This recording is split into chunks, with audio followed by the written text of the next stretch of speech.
Victim advocates have a really unique role in this world. In my book, they're heroes because they're willing to meet people on the worst days of their lives, and they absorb so much pain and trauma by doing so. Although my role as a trainer is to teach victim advocates skills and theories that they might use in the line of duty, I often find that the advocates teach me much more.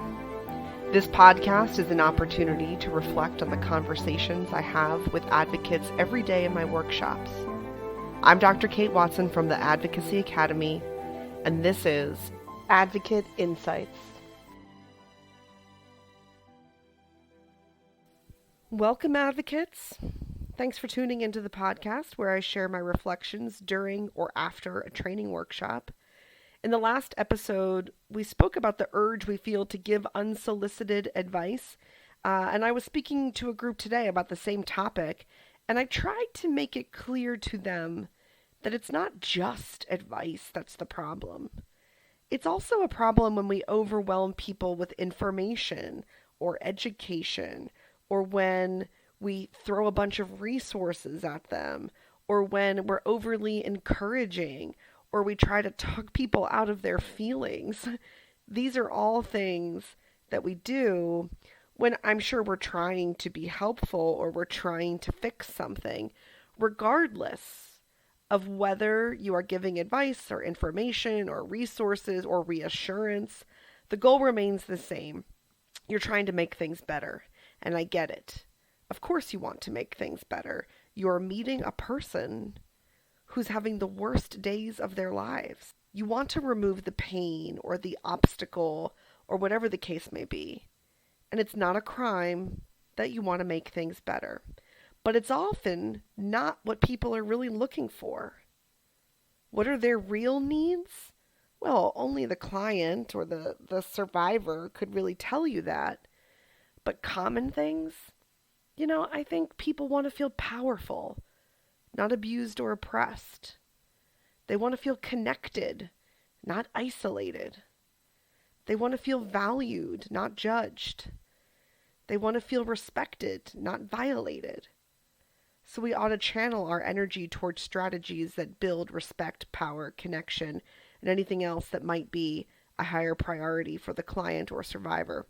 So let's break that down a little bit. When people tell us they're sad, scared, embarrassed, or nervous, we have a tendency to reassure them. We say things like, "Don't be scared, everything's okay. There's nothing to be embarrassed about," or "There's no reason to be nervous." And you think you're reassuring the person, but you might actually be dismissing and invalidating their feelings. So instead, tell them that their feelings, even the difficult ones, are welcome in the conversation. Prove to them that you can hear those things without getting uncomfortable and without trying to push them away. If you notice that you're trying to push those difficult feelings away, let's get sadness out of here, let's get fear out of here, let's get embarrassment out of here, folks, that's on you. You're the one trying to get those icky feelings out. Let's look at another example.